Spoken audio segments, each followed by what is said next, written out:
मत जाना, अब तुम्हें सतगुरु मिल गया है। अब तुम्हारे जितने भी झूठे नाम, जितने भी नकली नाम तुम्हें मिल चुके हैं अन्य अन्य गुरुओं के द्वारा, वो सारे नाम छुड़वा दिए जाएंगे और एक सत्य नाम लखा दिया जाएगा। गुरु का काम ही यही है। जौहरी का क्या काम है? तुम 10 हीरे लेके जाओ, उसमें से 5 नकली 5 असली, तो जौहरी क्या करेगा? 5 छुड़वा देगा। इनको छोड़ दे, नकली माल है ये, और 5 पकड़ा देगा, ये पकड़, ये है असली। अब क्या छुड़वाए और क्या पकड़ाए, इसको समझना है।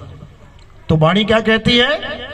सोई गुरु पूरा कहावे, जो 2 अक्षर का भेद बतावे। एक छुड़ावे एक लखावे, तब प्राणी निज घर को जावे। निज घर को जावे यानी असली घर को पहुंच जाओगे। कब? जब तुम्हारे जीवन में शब्द विवेकी पारखी आ जाएगा। समझ लो, शब्द विवेकी पारखी क्या करेगा? जितने भी नाम तुम्हें तुम्हारे गुरुओं ने दिए हैं, चाहे वो 1 नाम, चाहे वो 2 नाम, चाहे वो 3, 5 लाख, 2 लाख, करोड़ नाम जितने भी हैं, वो सब छुड़वा देगा। साहिब समझा रहे हैं, कह रहे कोटि नाम संसार में, इनसे मुक्ति ना होए, और गुप्त नाम सतपुरुष का पूछे बिरला कोई। कहते करोड़ों नाम है इस दुनिया में। परमात्मा कितने हैं? परमात्मा एक है, लेकिन उसके नाम लाखों करोड़ों नाम बना रखे। अब ये नाम बनाए किसने? ये नाम बनाए किसने? दशरथ जी ने अपने पुत्र का एक नाम रखा था, राम। अभी इंटरनेट पे सर्च करो भगवान राम के 108 नाम, देखो तुम्हें मिल जाएंगे। अंजनी केसरी ने अपने पुत्र का एक नाम रखा था, हनुमान। अभी नेट पे सर्च करो हनुमान जी के 108 नाम, देखो मिल जाएंगे। इसी प्रकार इस दुनिया में जितने भी गुरु बैठे हैं, ये सब जो नाम तुम्हें दे रहे हैं, ये कैसे बने हैं? किसने बनाए हैं? कौन है इन नामों को बनाने वाला? जिस दिन तुम्हें ये बात समझ में आ जाएगी, उस दिन सारे नाम छूट जाएंगे। एक छुड़ाए एक लखाए, और जो सत्य नाम है उसका लखाव हो जाएगा। और वो सतनाम कोई गुरु तुम्हें दे नहीं सकता। वो सतनाम तुम्हारे पास पहले से है, लेकिन तुम्हें उसका ज्ञान नहीं है। इसीलिए साहिब ने बोला, सब घट मेरा साइया, सुनी सेज न कोई, और बलिहारी वा घट की, जिस घट परगट होए। वो नाम कोई गुरु दे या ले नहीं सकता, वो नाम प्रगट होता है। वो प्रगट होता है, वो तुम्हारे पास है, लेकिन अभी अंधकार है, नहीं प्रगट है। जैसे ही अंधकार खत्म, प्रगट हो जाएगा सामने। जैसे सूरज प्रगट है दोपहर में, लेकिन बादल इतने घने हैं कि तुम्हें सूरज दिखाई नहीं दे रहा है, प्रगट, लेकिन तुम्हें दिख नहीं रहा। अब क्या होगा? अब बादल जैसे ही छटेंगे, तो जो पहले से ही प्रगट है वो तुम्हारी नजर में आ जाएगा। कबीर साहब कह रहे हैं प्रगट पर दीखत नाही, सतगुरु सैन सहारा हो, आवे ना जावे जन्मे नहीं मरे, सो निज पीव हमारा हो। कहते हैं हम उस पीव की बात कर रहे हैं, हम उस गुरु की बात करते हैं जो आता जाता नहीं है। ये आने जाने वाला काम नहीं है उसका। इस संसार में जितने गुरु हैं ये आते हैं जाते हैं। कोई तुम्हें पूछेगा कौन है तुम्हारा गुरु, मेरे गुरु ये हैं, फोटो दिखा दोगे, उसके बाद कहां ये तो चले गए हैं। चले गए तो तुम्हें कौन बचाएगा? गुरु चले गए तो तुम्हें कौन बचाएगा? नहीं, उन्होंने अगली गद्दी पे बैठा दिया किसी को, अरे वो भी चला जाएगा, वो भी चला जाएगा एक दिन। फिर क्या करोगे?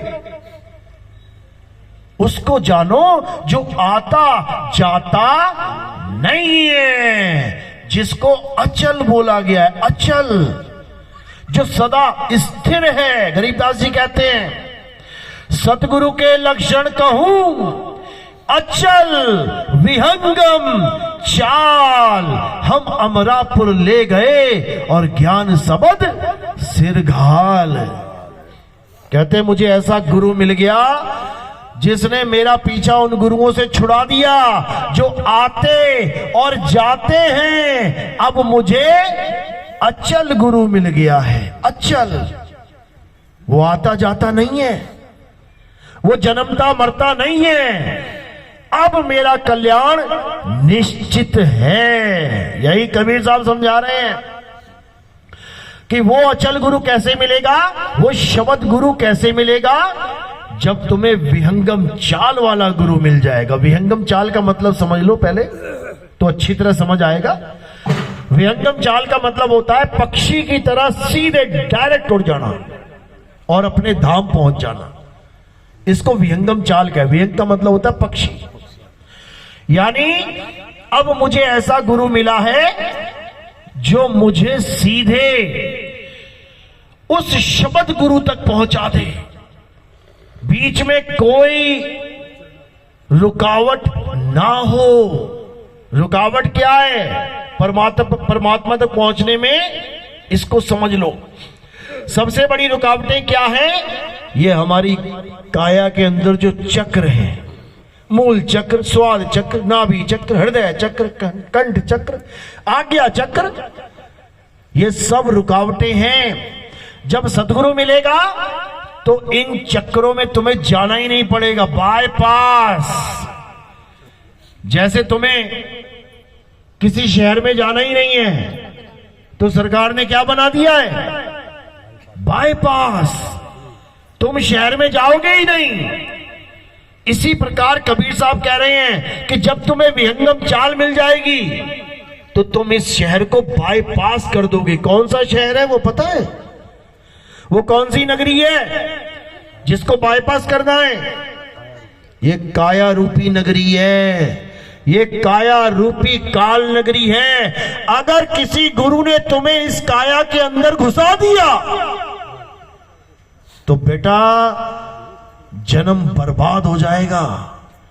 इस काल नगरी में बड़े बड़े ऋषि मुनि घुसे, बड़े बड़े देवी देवता घुसे, बड़े बड़े सिद्ध औलिया घुसे, लेकिन कोई निकल नहीं पाया। क्यों? क्योंकि ये काल और माया की नगरी है, ये काया। इस काया में अगर तुम्हें किसी गुरु ने अंतर्मुख कर दिया तो समझ लो कि तुम्हारा जन्म बर्बाद हो जाएगा, कोई बचाने वाला नहीं है तुम्हें। क्यों? क्योंकि इस काया के अंदर इतना प्रकाश, इतना नूर है, इतने लोक हैं, इतनी माया की वस्तुएं हैं कि तुम इसको लांघ नहीं सकते, नहीं लांघ सकते। जैसे किसी खरगोश के सामने तुम एकदम 1000 वाट का बल्ब जला दो, वो बेचारा वहीं रुक जाएगा, वो आगे जा ही नहीं सकता, वो वहीं जाम हो जाएगा। इसी प्रकार काल भगवान ने माया को क्या हुक्म दे रखा है कि जब भी ये भक्ति करे जीव, इस काया के अंदर लेके जाना है इसको। अंधकार में आंखें बंद करो, देखो अंधकार है ना? सब आंखें बंद करोगे क्या दिखेगा? अंधकार। अब इस माया को क्या हुक्म दे रखा है काल भगवान ने कि इस अंधकार में देखते देखते देखते देखते इतना प्रकाश पैदा कर दो कि ये जीव इसी काया में संतुष्ट हो जाए। कि मैंने तो इतना प्रकाश देख लिया, इतना नूर देख लिया, मुझे परमात्मा मिल गया। फंस गया बेचारा, फंस गया, फंस गया काल के जाल में। ये प्रकाश ही माया जाल है। जो इस प्रकाश में फंस गया वो जन्मों जन्मों तक नहीं निकल सकता। इसीलिए कबीर साहब ने क्या बोला, संतों जो दिखे सो माया, संतों जो दिखे सो माया। चाहे तुम्हें अंधकार दिखाई दे रहा है, माया है। चाहे तुम्हें प्रकाश दिखाई दे रहा है, माया है। चाहे उस प्रकाश में तुम्हें गुरु का रूप दिखाई दे रहा है, माया है। क्योंकि जो भी तुम्हें दिखाई दे रहा है माया है। देखना दिखाना तो कुछ है ही नहीं। तो करना क्या है? क्या करना है? आत्म ज्ञान प्राप्त करना है। आत्म ज्ञान यानी मुझे खुद का ज्ञान प्राप्त हो जाए। कबीर साहब कह रहे हैं, जल में मीन प्यासी, मोहे देखते आवे हासी। आत्म ज्ञान बिना नर भटके, कभी काबा कभी काशी। क्यों? काबा और काशी तो भगवान का घर बताया जाता है। मुसलमानों के लिए काबा भगवान का, अल्लाह का घर है, हिंदुओं के लिए काशी। लेकिन साहिब कह रहे हैं कि भटक रहे हैं वो लोग जो काबा की तरफ दौड़ रहे हैं, काशी की तरफ दौड़ रहे हैं। क्यों? क्योंकि काबा और काशी दिखने में आते हैं। संतों जो दिखे सो माया। जो भी तुम्हें कुछ दिख रहा है तो समझ लो माया दिख रही है। और उसको देख कौन रहा है? वो कौन है जिसको ये माया दिखा रही है? कभी अंधकार, कभी प्रकाश, कभी सतलोक, कभी अलख लोक, कभी अगम लोक, कभी अनामी लोक। ये देख कौन रहा है? इस देखने वाले को जानना है कि ये दृष्टा कौन बना बैठा है। दृश्य को सत्य मान बैठा है। दृश्य को देखने वाला दृष्टा होता है और दृष्टा दृश्य में उलझा होता है। ये कभी अपने आप को नहीं जान पाता, ये दृश्य को ही सलाम कर देता है। जो दिखे उसी को सलाम कर देता है। यही अज्ञान है। आत्मज्ञान इस अज्ञान का सफाया कर देता है। सफाया। पहले यह समझ लो आत्मज्ञान होता क्या है।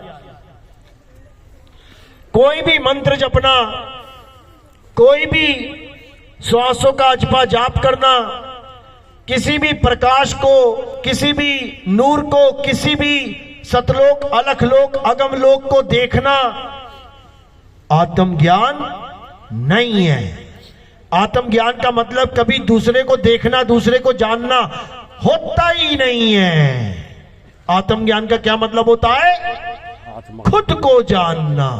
कौन है जो प्रकाश को देख रहा है, उसको जान। जैसे किसी ने आपको कहा कि आप अपनी आत्म कथा लिखो। अब आप अपनी आत्म कथा लिखोगे, उसमें क्या लिखोगे? अपने बारे में। तुम उसमें अपने देश के प्रधानमंत्री, राष्ट्रपति, किसी एमएलए, किसी अन्य की बात नहीं करोगे। आत्म कथा यानी हर लाइन तुम्हारे जीवन के ऊपर होनी चाहिए। ये तुम्हारी आत्म कथा है। आत्महत्या यानी जब कोई केवल अपनी हत्या कर ले तो उसे क्या कहते हैं? आत्महत्या। किसी और की करेगा तो आत्महत्या नहीं हुई। आत्मरक्षा, जब कोई अपनी खुद की रक्षा करेगा उसे आत्मरक्षा कहते हैं, किसी और की नहीं। आत्मनिर्भर, जब कोई 100% अपने ऊपर निर्भर हो जाएगा, किसी और पे नहीं, तब उसको आत्मनिर्भर कहेंगे, आत्म कल्याण। जब कोई अपनी आत्मा का कल्याण कर ले, अपना कल्याण कर ले, तब उसे आत्म कल्याण कहते हैं। यानी आत्म शब्द जुड़ते ही दिखाई देने वाली, सुनाई देने वाली ये दुनियादारी से तुम्हें हटके अपने साथ जुड़ना होता है। आत्म शब्द जहां लग गया, इसीलिए आत्मा बोला जाता है। आत्मा, आत्मा यानी आत्म यानी खुद में आ, आत्म में आ बन गया आत्मा। यानी दूसरे किसी की महिमा नहीं गानी है, अपनी महिमा गानी है। किसी अंधकार, किसी प्रकाश की महिमा नहीं गानी है, अपनी महिमा गानी है। किसी लोक, किसी परलोक की महिमा नहीं गानी है, अपनी महिमा गानी है। तब समझ लेना कि तुम बन गए आत्मज्ञानी। और जब तक तुम आत्मज्ञानी नहीं हुए, तब तक माया तुम्हें ऐसे लपेटे में लेगी कि तुम्हारे जन्मों जन्म बर्बाद कर देगी। याद रखना इस बात को। तो कबीर साहब क्या कह रहे हैं? संतो जो दिखे सो माया। अगर तुम्हें अपने अलावा, खुद के अलावा किसी और वस्तु से जोड़ने वाला गुरु मिल गया, तो समझ लो कि तुम्हें आत्मज्ञानी गुरु नहीं मिला। अब आत्मज्ञानी नहीं मिला तो क्या होगा? 84 की टिकट कटेगी, क्योंकि आत्मज्ञानी गुरु ही सच्चा गुरु होता है। और आत्मज्ञानी गुरु ना हो तो झूठा गुरु होता है। अब झूठे गुरु की सजा क्या है ये भी समझ लो। डॉक्टरी करके, कोई एमबीबीएस करके, कोई एमडी डीएम करके कोई क्लिनिक खोलता है तो उसको सब सलाम करते हैं। और कोई नीम हकीम खतराए जान अपना क्लिनिक खोल लेता है, डॉक्टर की नकल करके गले में स्टेथोस्कोप भी लगा लेता है, दवाइयां भी रख लेता है सामने दिखाने के लिए कि मैं डॉक्टर हूं। और जब एक केस गलत हो जाए फिर क्या होता है? फिर शटल डाउन और बंदा अंडरग्राउंड। यही होता है, डॉक्टर अंडरग्राउंड। अब पुलिस ढूंढ रही है उसे। अभी तक डॉक्टर डॉक्टर कहला रहा था। गरीब आदमी आ रहे थे जिनको पता भी नहीं था कि डिग्री देखनी पड़ती है डॉक्टर की कि क्या, कौन सी स्टडी करी है। सब उसको डॉक्टर साहब कह रहे थे और वो फूला नहीं समा रहा था। लेकिन एक केस गलत हो गया, किसी की मौत हो गई गलत इंजेक्शन लगने से, अब भागा भागा फिर रहा है। इसी प्रकार सच्चा गुरु यानी आत्मज्ञानी और झूठा गुरु यानी दुनिया का ज्ञानी, दुनिया की चीजों का ज्ञानी, आत्मा को छोड़ के हर चीज का ज्ञानी, वो झूठा गुरु होता है। उसके लिए साहिब ने क्या बोला? अरे झूठा गुरु अजगर बना और 1,84 जाए, सारी संगत चींटी बनी, तोड़ तोड़ के खाए। साहिब समझा रहे हैं वाणियों में कि कोई गुरु अगर किसी जीव के पतन का कारण बन गया, उसकी वजह से अगर एक जीव भी माया के काल के जाल में फंस गया, तो मेरे भाई उसकी ऐसी 84 की टिकट कटेगी कि लहर अबदाना, वापसी जल्दी उसको इंसान जन्म नहीं दिया जाएगा। ऐसी ऐसी योनियां मिलेंगी और इतनी दर्दनाक मौतें मिलेंगी कि उसकी रूह कांप जाएगी। सारी संगत चींटी बनी। जो संगत जयकारे लगाती थी, महाराज जी की जय हो, महाराज जी की, चींटी बन गए सारे। और उस अजगर को तोड़ तोड़ के, तड़पा तड़पा के मारेंगे। क्यों? था तो वो भी गुरु।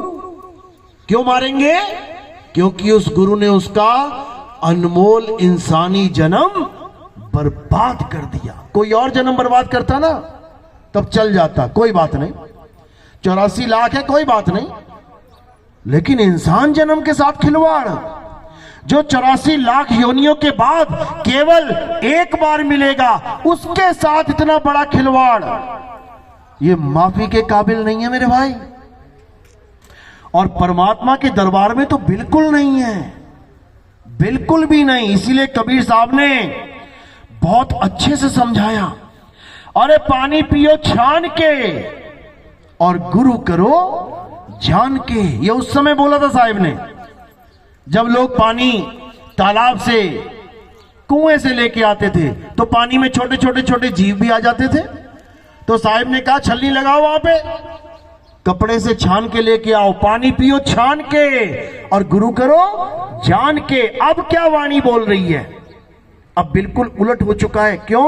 अब छना छनाया पानी आता है आपके घर में, आरओ लगे पड़े हैं, उसमें तुम कोई कपड़ा लगा दोगे तो कहो तुमने पानी खराब कर दिया। अब वो काम नहीं करना है। अब क्या करना है? अब गुरु करो छान के और पानी पियो जान के। किसी ने 10 दिन पुराना टैंक का पानी निकाल के गिलास में रख दिया और आरओ का पानी रख दिया और कहीं से उठा के पानी रख दिया, तुम पहचान नहीं पाओगे ये पानी कौन सा कहां का है। अब यहां तुम्हें जानना पड़ेगा, पूछो उससे भैया कहां का पानी है ये, तब पानी पीना। यानी पानी पियो जान के और गुरु करो छान के। छलनी लगा लो, छलनी लगानी पड़ेगी।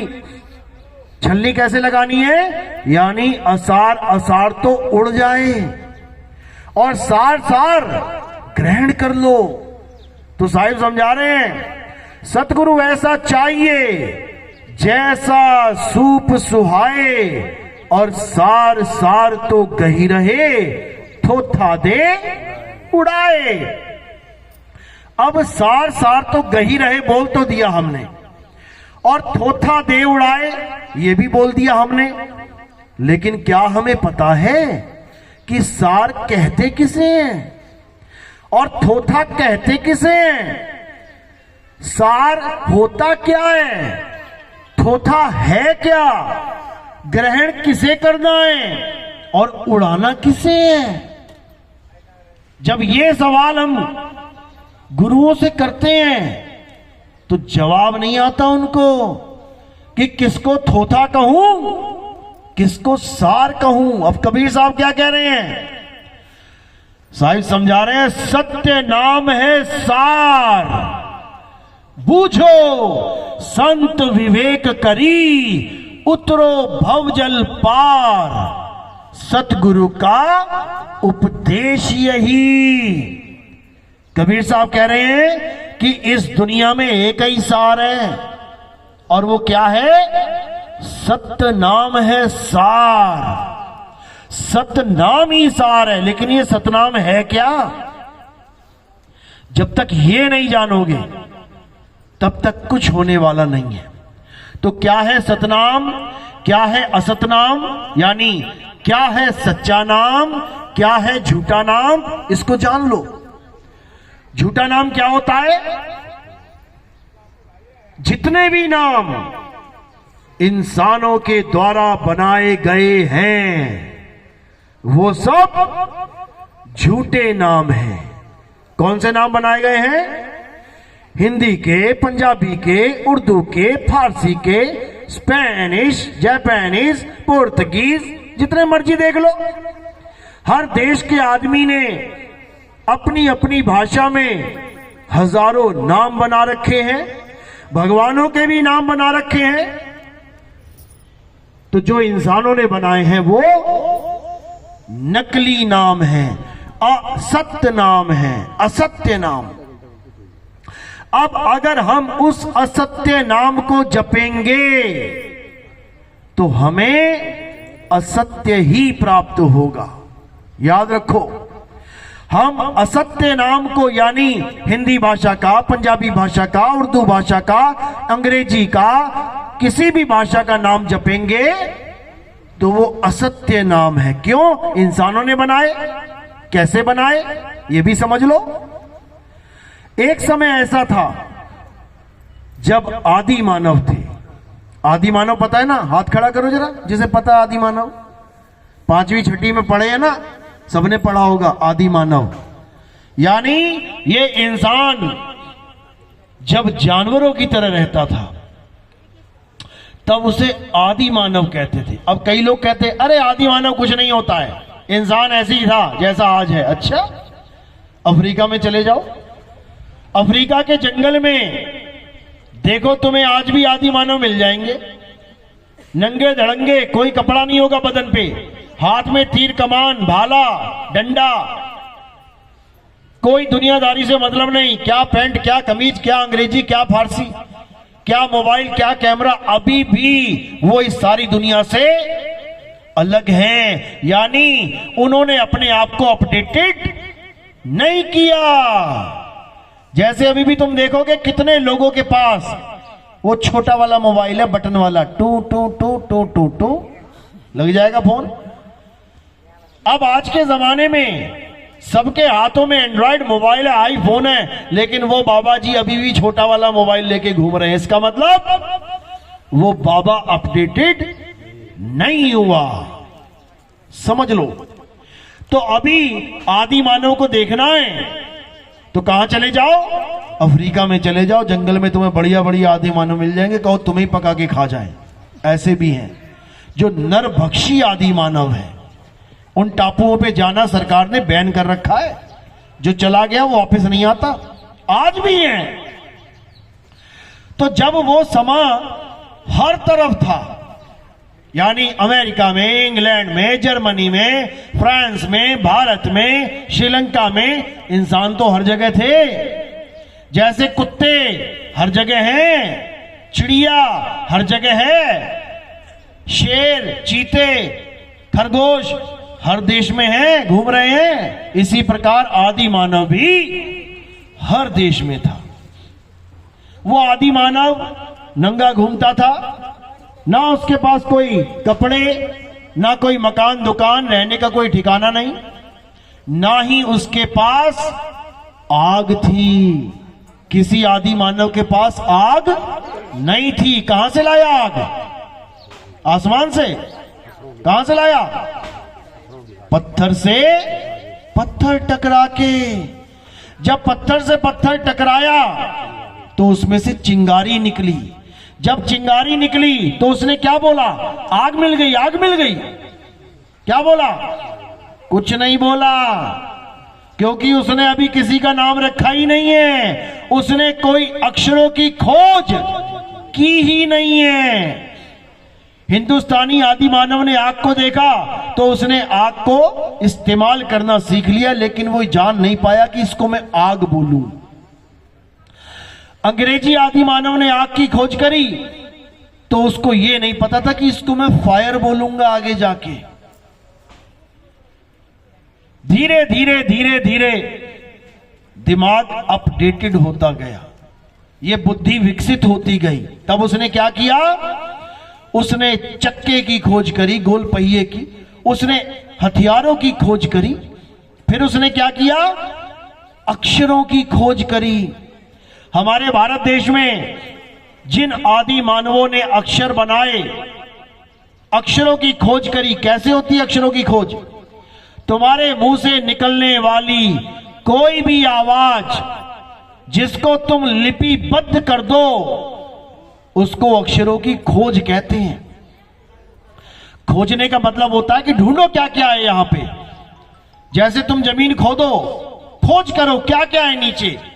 मिट्टी है, रेता है, पत्थर है, बजरी है, कंकड़ है, हर चीज बाहर आके निकाल के रख रहे हो और खोज के बता रहे हो कि ये मिला यहां से।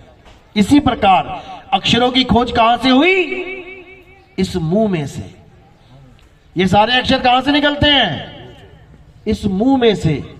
यानी इस मुंह से निकलने वाले जितनी भी आवाजें थी सबको लिपिबद्ध कर दिया। पहली आवाज क्या निकली? आ, जिसमें ना कंठ लगा, ना होठ लगा, ना दांत लगे, ना तालू लगा, कुछ नहीं, सीधी आवाज आ। तो क्या लग दिया उसका नाम? आ। अब दूसरी आवाज निकली ई, इसमें कंठ लगा तो उसका नाम रख दिया ई। ऊ, इसमें होठ लगे उसका नाम रख दिया ऊ। ऐसे ही का, खा, गा, चा, छा, टाट सारे अक्षर बना दिए। कितने बनाए? 52 अक्षर। हमारी भाषा में, हमारे देश में आदि मानवों ने कितने अक्षर बनाए? 52 अक्षर। और अंग्रेजों ने कितने अक्षर बनाए? 26। यानी हमसे आधे रह गए। वो हमारे जितनी आवाजें वो मुंह से निकाल ही नहीं पाए। 26 में ही उनकी कहानी खत्म हो गई। अब हमने जो 52 बनाए, हमने उन 52 के द्वारा दुनिया के सारे वस्तुओं के नाम रखने शुरू कर दिए। और उन्होंने जो 26 बनाए, उन्होंने 26 के द्वारा दुनिया की सारी वस्तुओं के नाम रखने शुरू कर दिए।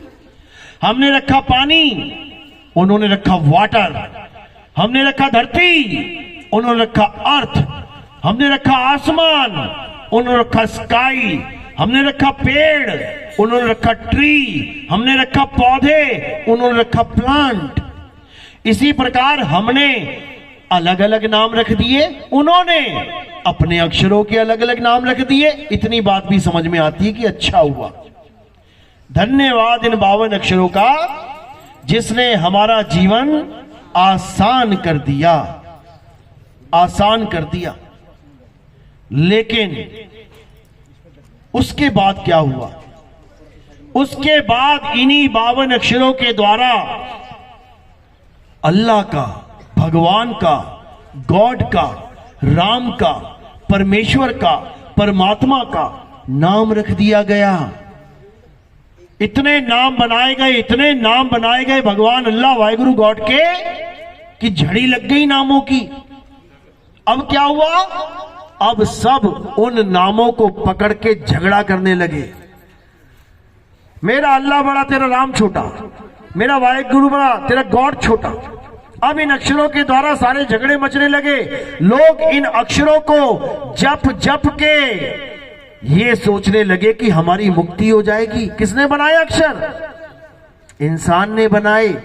इंसान के द्वारा बनाई हुई चीज से इंसान की मुक्ति कैसे हो जाएगी? पत्थर की मूर्तियां किसने बनाई? इंसान ने। इंसान के द्वारा बनाई गई पत्थर की मूर्तियां इंसान के द्वारा ही पूजने से उसकी मुक्ति कैसे हो जाएगी?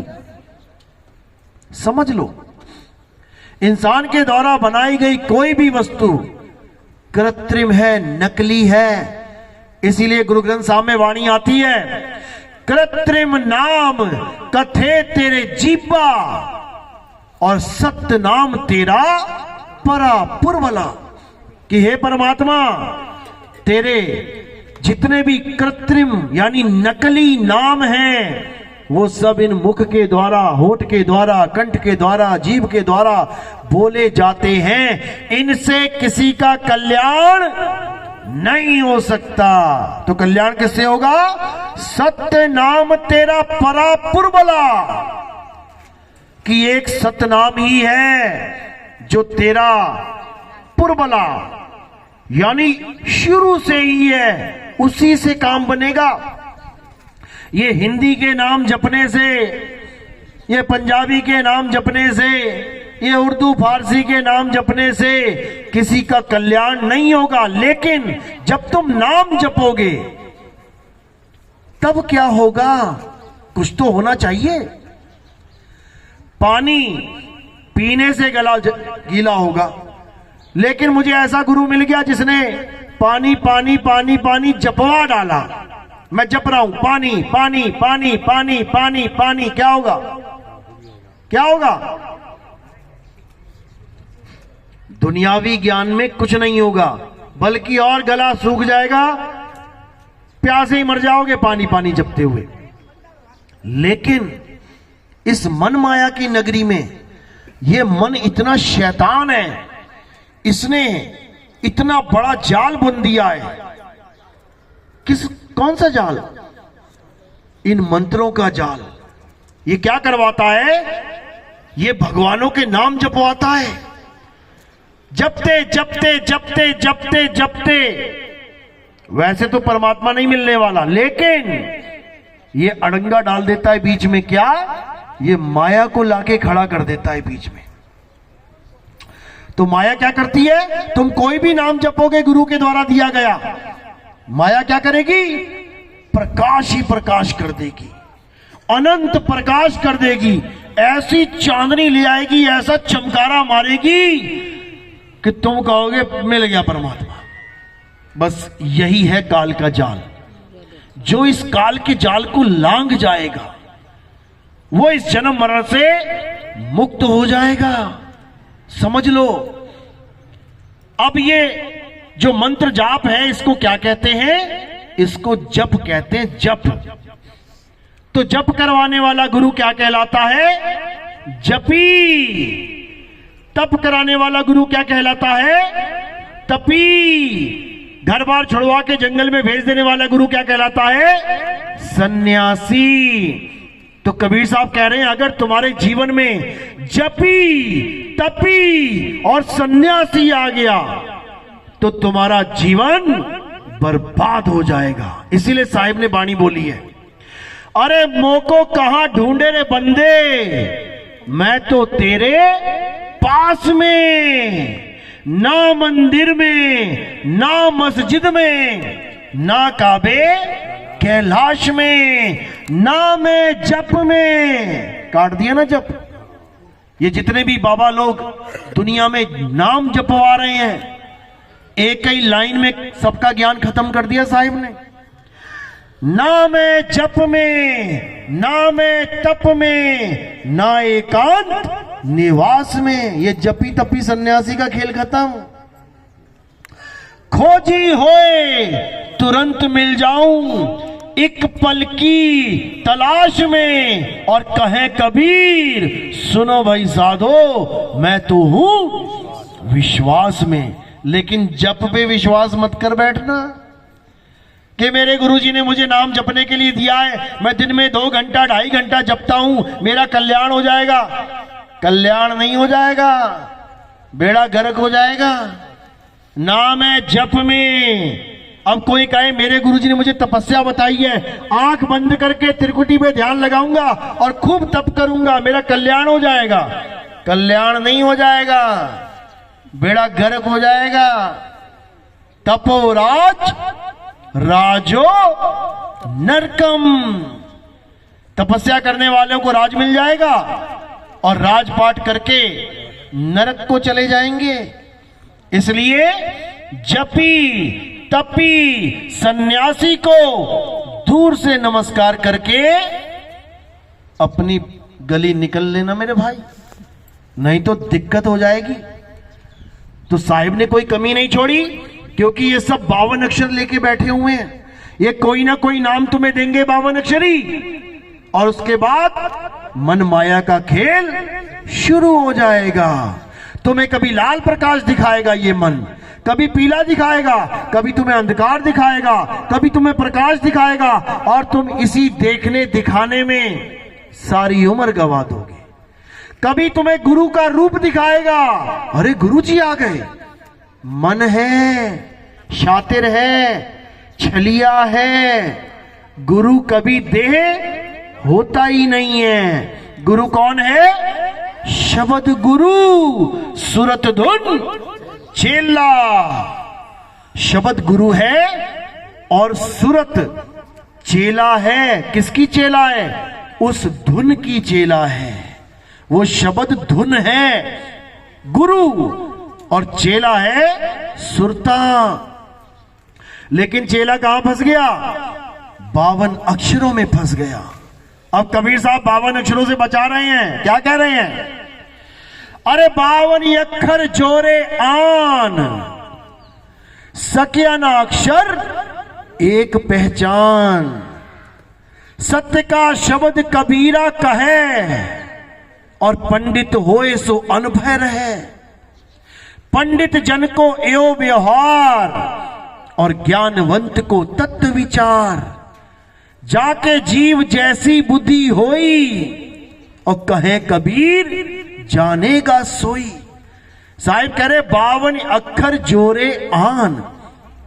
ऐसे ऐसे गुरु बैठे हैं जो तुम्हें 52 अक्षर देके कहेंगे ये परमात्मा का नाम है। अब साहिब समझा रहे हैं 52 अक्षर जोरे आन। कैसे जोड़ता है ये इंसान, कैसे जोड़ते हैं ये गुरु? जैसे किसी ने नाम दिया राम, तो कैसे जोड़ा? इसी 52 अक्षर की वर्णमाला में से या, रा, ला, वा, इस लाइन में से रा उठा लिया। अब इसमें क्या जोड़ेंगे? पा, फा, बा, भा, मा, इस वाली लाइन में से मां उठा लेंगे। अब आ का डंडा जोड़ के क्या बना दिया? राम। अब बंदा कहेगा हां, नाम तो बहुत अच्छा दिया गुरुजी ने, लेकिन उसको नहीं पता ये नाम नहीं है, ये क्या है? 52 अक्षर है। तो कबीर साहब समझा रहे हैं 52 अक्षर जोरे आन। किसी ने राम बना दिया अक्षरों से, किसी ने ज्योति निरंजन ओंकार अरंकार सोहम सतनाम बना दिया, किसी ने सतपुरुष अकाल मूर्त शब्द स्वरूपी राम बना दिया, किसी ने ओम कलियम हरियम शरियम सोम सत्यम बना दिया, किसी ने ओम नमः शिवाय बना दिया, किसी ने वाहे गुरु बना दिया, किसी ने अल्लाहू बना दिया, किसी ने कुछ बना दिया, किसी ने कुछ बना दिया। बनाया कैसे? 52 अक्षरों को जोड़ तोड़ के, अक्षरों को जोड़ तोड़ के, स्वर और व्यंजन को जोड़ तोड़ के। तो साहिब क्या समझा रहे हैं?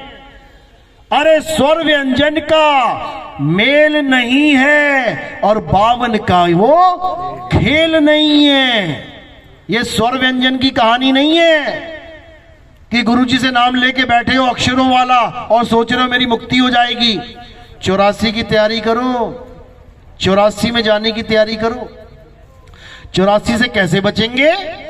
अरे बचना चाहो काल जाल से तो चीनो शब्द हमारा, और कहे कबीर अमर कर राखू जो निज होए हमारा।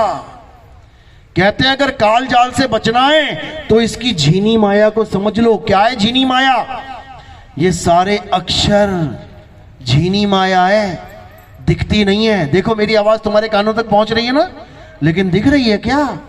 माया है, यही माया है। जब गुरु नाम देता है तो मुंह से माया निकालता है और चेले के कान में डाल देता है, और चेला समझता है मुझे तो नाम मिल गया। माया है, मायावी नाम है ये झीनी माया है उस काल भगवान की। इसीलिए साहिब ने कहा जो नर पड़े 52 के फेरा, सो नर जानो काल के चेरा। जब 52 का टूटे डोरा, सहजे छूटे काल झकोरा। जिस दिन तुम्हें ऐसा गुरु मिल गया जो तुम्हारे सारे नाम छुड़वा दे, हिंदू है तो राम राम छोड़ दे, मुसलमान है तो अल्लाह अल्लाह छोड़ दे, सिख है तो वाहिगुरु वाहिगुरु छोड़ दे, ईसाई है तो गॉड गॉड छोड़ दे, किसी गुरु से नाम लिया है तो वो नाम छोड़ दे। अगर तुम्हें ऐसा गुरु मिल गया जो तुम्हारे नाम छुड़वा दे, वही तुम्हें तुम्हारी आत्मा का ज्ञान करवा सकता है। क्यों? क्योंकि आत्मा लेने देने की चीज ही नहीं है।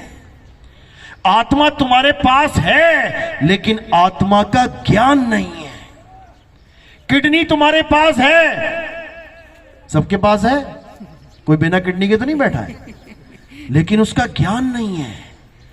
किडनी का ज्ञान कैसे होगा?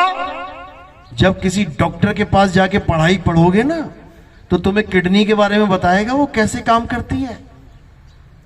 तुम्हारे पास दिल है, सबके पास धड़क रहा है, लेकिन दिल के बारे में ज्ञान नहीं है। जब किसी डॉक्टर के पास जाओगे ना, दिल डॉक्टर के पास भी है, तुम्हारे पास भी है, वो तुम्हें दिल नहीं देगा निकाल के अपना, वो तुम्हें तुम्हारे ही दिल का ज्ञान दे देगा। समझो, गुरु वो होता है जो ज्ञान देता है, नाम नहीं देता। तुम नाम ले लेके आ रहे हो, मेरे गुरुजी ने मुझे 3 अक्षर का 3 शब्दों का नाम दिया, मेरे गुरु ने मुझे 2 शब्दों का। अरे तुम्हें अपना आत्मज्ञान चाहिए, नाम नहीं चाहिए। ये नाम देने वाले गुरु ही इस पूरे भगत समाज का बेड़ा गर्क करने आए हैं। यही काल के दूत हैं जो तुम्हें तुम्हारी आत्मा का ज्ञान ही नहीं होने देते। अपनी आत्मा का ज्ञान चाहिए तुम्हारी आत्मा से भिन्न तुम्हें कुछ भी दिखाई दे रहा है, माया है, क्योंकि केवल आत्मा ही सत्य है। आत्मा का ना तो कभी जन्म होता है, आत्मा का ना तो कभी मरण होता है। हे अर्जुन, ये आत्मा अजन्मा है, नित्य है, शाश्वत है, पुरातन है, अचल है, अडोल है। ये आत्मा ही सत्य सनातन है। इस आत्मा का ज्ञान चाहिए हमें, ये मंत्र जंतर ज्ञान नहीं चाहिए कि मेरे गुरुजी 3 नाम देते थे, 5 नाम देते थे, 10 नाम देते थे। अरे कोटि नाम संसार में, इनसे मुक्ति ना होए, और गुप्त नाम सतपुरुष का बूझे बिरला कोई। वो सतपुरुष का गुप्त नाम जानो। क्या है वो गुप्त नाम? आत्म देव, देवों के देव, महादेव, आत्म देव। कबीर साहब आत्मा की बात करते हैं। अरे जब लग ना चीनोगे आत्म, तब लग ना मिली है परमात्म। आत्म चीने तो परमात्म चीने, और संत कहावे सोए, यह भेद काया से न्यारा बूझे बिरला कोय। ये काया से न्यारा भेद है। इस काया नगरी में, इस काल की नगरी में तुम्हें जाना ही नहीं पड़ेगा। जिस नगरी में ब्रह्मा विष्णु महेश चले गए, जिस नगरी में बड़े बड़े सिद्ध साधक चले गए, जिस नगरी में ये जितने संत बैठे हैं, ये इंगला पिंगला सुषमना में जा रहे हैं, ये सब बर्बाद हो जाएंगे एक दिन। याद रखना। कबीर साहब कहते हैं, अरे इंगला बिन से पिंगला बिन से, और बिन से सुषमन नाड़ी, कहे कबीर सुनो रे गोरख, कहां लगई हो ताड़ी। अभी तो जीवित हो तो इंगला में जा रहे, पिंगला में जा रहे, सुषमना में जा रहे। जब कान पकड़ के बाहर कर देगा ना वो इस काया से, तब कहां जाओगे? तोते को पिंजड़े में ही उसका घर दिखाया जा रहा है कि तेरा असली घर कहां है? पिंजड़े में ही है। ये पिंजड़ा है, तोता पिंजड़े में बैठा है, पिंजड़े से बाहर निकलेगा एक दिन। किसका तोता नहीं निकलेगा पिंजड़े से, बताना जरा? सबका निकलेगा। तो अगर तुम्हारा परमात्मा अंदर है और तोता भी अंदर है, दोनों का मेल अंदर ही हो गया, तो बाहर तो निकलना ही नहीं चाहिए किसी को। पिंजड़े से बाहर निकल के कहां जाएगा? सारी उम्र पिंजड़े में खोजता रहा और अंत में कान पकड़ के बाहर कर दिया, तो मेल कैसे हुआ? ये तो बिछोड़ा हो गया, ये तो बिछोड़ा हो गया। असल में परमात्मा पिंजड़े में नहीं है, नहीं है। इसीलिए बाबा नानक ने क्या बोला? सत नाम। पहले बोला एक को, यानी वो एक ही है। वो 2 नाम, 3 नाम, 5 नाम, 7 नाम नहीं है। और वो एक नाम भी 52 अक्षरी नाम नहीं है कि इंसान ने बनाया है। एको सतनाम, कर्ता पुरुष। वो सतनाम कोई मंत्र नहीं है कि तुम उसको जपो, सतनाम सतनाम सतनाम। अरे वो कर्ता पुरुष है, वो सतनाम आत्म देव है। एको सतनाम कर्ता पुरुष, निरपहो निर्वैर। वो किसी से भय नहीं खाता, वो किसी को मारता नहीं है। निरपहो निर्वैर, अकाल मूरत, यानी काल भी उसका कुछ नहीं बिगाड़ सकता। वो ऐसा गुरु है। और बाकी जितने भी गुरु हैं तुम्हें आज बैठे हुए दिखाई दे रहे हैं, थोड़े सालों के बाद लेटे हुए दिखाई देंगे। क्या हुआ? गुरुजी चल बसे। अब उठाओ 4 बंदे कंधे पे, कौन मर गया? गुरुजी मर गए। क्या करने जा रहे हो? गुरुजी को जलाने जा रहे हैं। अरे वो अकाल मूरत है। जो असली गुरु है वो अकाल, यानी उसका काल कभी हो ही नहीं सकता। वो ऐसा गुरु है। अकाल मूरत अजूनी। अजूनी का क्या मतलब होता है? जो कभी किसी जून में नहीं आता। ये क्या है? क्या है ये? ये जून है, ये जून है। जून में वो अकाल मूर्त कभी आता ही नहीं है। तो जून में कौन आता है? जीव। जीव आता है जून में। ये पिंजड़े में जीव फंसा पड़ा है। इतना समझा दिया कबीर साहब ने। अरे 10 द्वारे का पिंजड़ा, तामे बोले पौन, और रहीवे को अचरज है, उड़े सो अचरज कौन। क्या परमात्मा पिंजड़े में रहता है? पिंजड़े में रहता है। अरे 5, 25, 3 का पिंजड़ा, वहां में तुमको राखे हो, तुमको बिसर गई सुध घर की। वो तोता अपना घर भूल गया जो पिंजड़े से बाहर है, और पिंजड़े में ही परमात्मा को ढूंढ रहा है। और माया क्या कर रही है? उसको प्रकाश ही प्रकाश दिखा रही है। और तोता कह रहा है मिल गया परमात्मा। भूल जाओ, मिल जाएगा परमात्मा, भूल जाओ। ये माया का खेल है। कबीर साहब का शब्द पढ़ो, कर नैनो दीदार महल में प्यारा है। इसमें देखो पूरी काया का पूरा नक्शा, पूरा भेद खोल रखा है। कैसे कैसे इस माया ने इस काया के अंदर बड़े बड़े लोक बना रखे हैं। इस काया के अंदर बड़े बड़े भंडार भर रखे हैं। बड़े बड़े प्रकाश के अनंत सागर बना रखे हैं। समझ लो, लास्ट की 6 लाइन पढ़ लेना, समझ में आ जाएगा। कहते काया भेद किया निर्वारा, कि जो ये सारे योगी साधु जपी तपी सन्यासी ये काया में घुस घुस के, इंगला पिंगला में घुस घुस के, ये जो माया का खेल देख के ग्रंथ भर भर के चले गए हैं। मैं बताता हूं ये क्या है। काया भेद किया निर्वारा, ये सब रचना पिंड मंझारा। अरे माया अविगति जाल पसारा, सो कारीगर भारा है। ये बड़ी भारी कारीगर है भाई। इस माया ने ऐसा जाल बुन रखा है हर काया में, हर शरीर के अंदर। इसने इस खोपड़ी के अंदर इतना प्रकाश बना रखा है कि उसको तुम लांग ही नहीं सकते। अरे आदि माया कीनी चतुराई, झूठी बाजी पिंड दिखाई, अवगति रचना रची अंड माही, ताका प्रतिबिंब डाला है। फंसा दिया सबको। अब बचने का क्या रास्ता है? बाईपास। बाईपास। जिस शहर में तुमने नहीं घुसना उसको पार कैसे करेंगे? बाईपास। मैं बाईपास से आया था, अभी घुसा ही नहीं, बीच में कितने शहर निकल गए। बस ऐसे ही विहंगम चाल को बाईपास कहते हैं। अब आखिरी 2 लाइनों में कबीर साहब समझा रहे हैं कि इस माया की नगरी को लांघना कैसे है।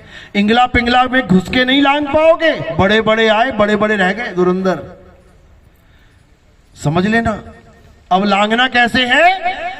शब्द विहंगम चाल हमारी, कहे कबीर सतगुरुदई तारी।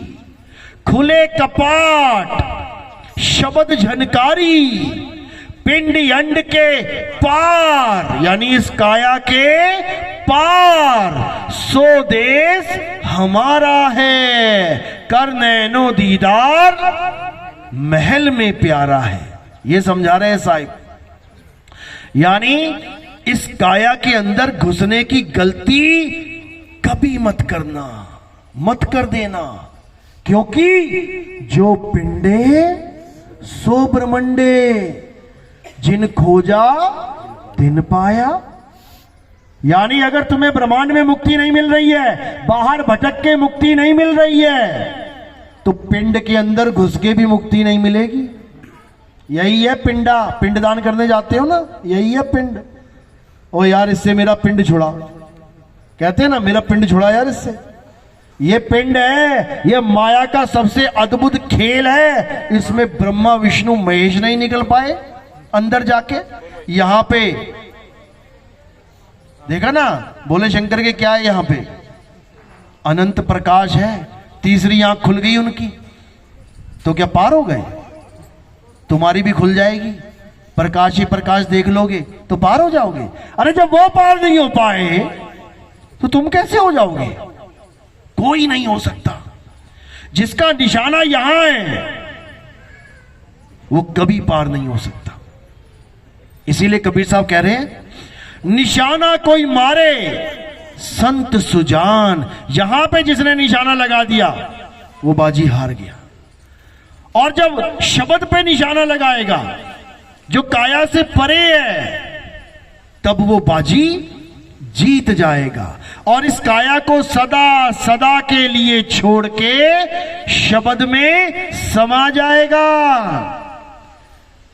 समझ लो, तो ना अंदर जाना है ना बाहर जाना है। अब कोई कहेगा कमाल होगी, अंदर भी नहीं जाना बाहर भी नहीं जाना, और कहां जाना है? और कोई जगह है ही नहीं। ये राक्षस बुद्धि है। अगर तुम ये सोचते हो, एक राक्षस था, उसने भी बड़ा दिमाग लगाया। क्या नाम था उसका? हिरण्यकश्यप। उसने बड़ा दिमाग लगाया, भगवान को खुश कर लिया। भगवान प्रकट हो गए। पहला वरदान क्या मांग रहा है? भगवान मुझे अमर कर दो। तुम्हारे हमारे सामने भगवान प्रकट हो जाए ना, पता है क्या मांगेंगे? भगवान मेरी नौकरी लगा दो, भगवान मेरे घर में खुशियां आ जाए, भगवान ऐसा हो जाए वैसा हो जाए। और वो राक्षसों की क्या मांग रहा है पता है? भगवान मुझे अमर कर दो। सोचो कितना हाई आईक्यू है उसका, इंटेलिजेंट कितना है वो। अब भगवान ने क्या बोला? अरे भैया हम खुद अमर नहीं है, तुझे कहां से अमर करें? ब्रह्मा जी की उम्र इतनी है, विष्णु जी की इतनी है, मेरी इतनी है, तुम्हें कहां से अमर कर दें? तो कहे बोले